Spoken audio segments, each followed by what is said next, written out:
It's Daz here and welcome back to the channel. Today guys, we are starting with Pro Challenge number 1 of Grand Prix Season 2.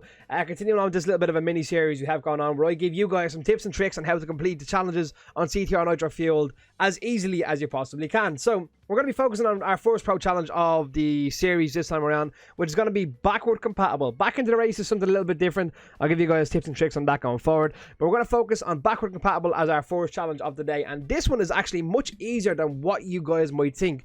Because if you read the description, it says complete a lap using the reverse camera all along. But what it doesn't say is it doesn't have to be online. You don't have to win the race. It doesn't have to be, you don't have to be in first place on that particular lap. None of that. No catches. Simply complete a lap using the reverse camera. It's a very, very simple challenge when you look at it that way. So you can do it in your own time, at your own pace, no particular rush. Just simply finish a lap.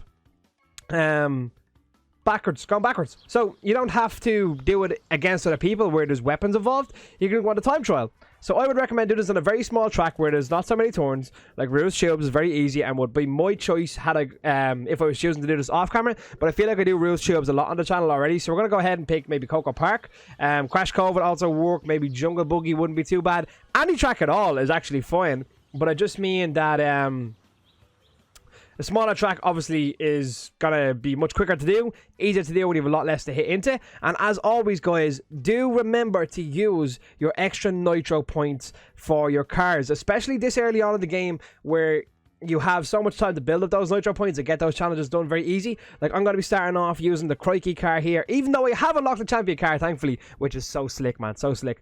And the Crikey car gives an extra 10%, this decal gives an extra 5%, the paint job that I'm using charcoal gives an extra 5%, the wheels give an extra 5%, and then I'm also using Entropy, who gives me an extra 10%, but I do not have the skin unlocked yet for him, so I will be using the Oxide skin, the digital Clockman skin that I got for beating all of Oxide's challenges in this game so far.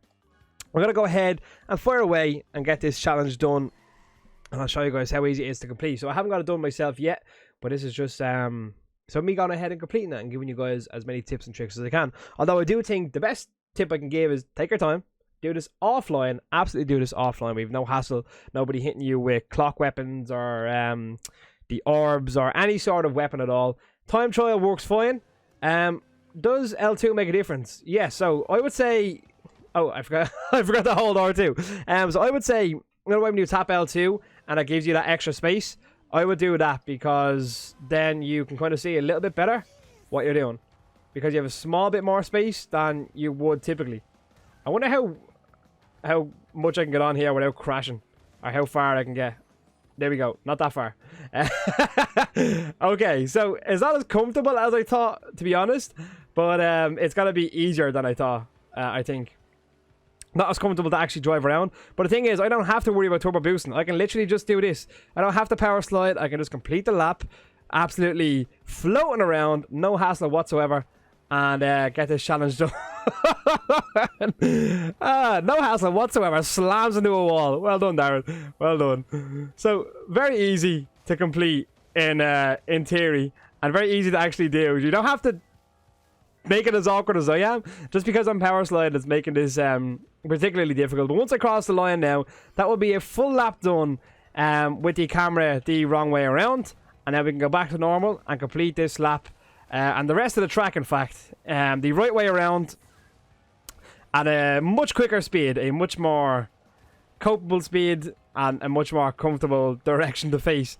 So, if you guys didn't know some of the shorter things to do in Coco Park, obviously there's some glitches you might find online. But if you're just looking for some basic tips and tricks for this track while we're doing it here today, you will see that when I turn this corner here, I do make my way all the way up in between these two plants right here. Got a little jump here for the boost, jump off for another boost, and that's a very quick shortcut to take there. It cuts out actually a good chunk because you missed that whole corner. Once again, go through this grass here, couple of hops so that you don't slow down too much. Maintain your super flare or sacred flare, whatever it's called, and jump through and finish your race. So you can see I managed to complete it much quicker than the second 2 times around, obviously, as you would expect. But I should here get my challenge there. So we got King of Boosting, backward compatible. We actually got a few different things there. I got a lot of Nitro for that one challenge and unlocked a new card, the Nostalginator. Very nice. So I actually did a lot more challenges there than I was planning to do, and I got the new sticker, the Cave Painting of Tiny. So I got 2 different prizes there for that one challenge, which just shows you guys how easy it is to do this, because I had the extra 25% from the bonuses I had on my car and stuff. But you can see down the bottom there, I got a second one down. I got backward compatible, which is a challenge that I was trying to do for you guys today on the channel, and I managed to complete a lot more of the challenges here today, like some of the daily challenges, some of the quick challenges. King of Boosting, I imagine, is probably a daily or weekly challenge, and I got 24 coins to boot. So there you have it, guys. A very, very simple challenge. Do it offline in your own time. Absolutely no panic. Do not think you have to win the race by any means, but that is just some tips and tricks for you guys to complete this Force Pro challenge. I will be posting more tips and tricks for the challenges going forward. If you're interested in those, be sure to subscribe and stick around. Leave a like if this did help you out, or just if you enjoyed it simply, and I will see you guys in the next video. But until then, peace out.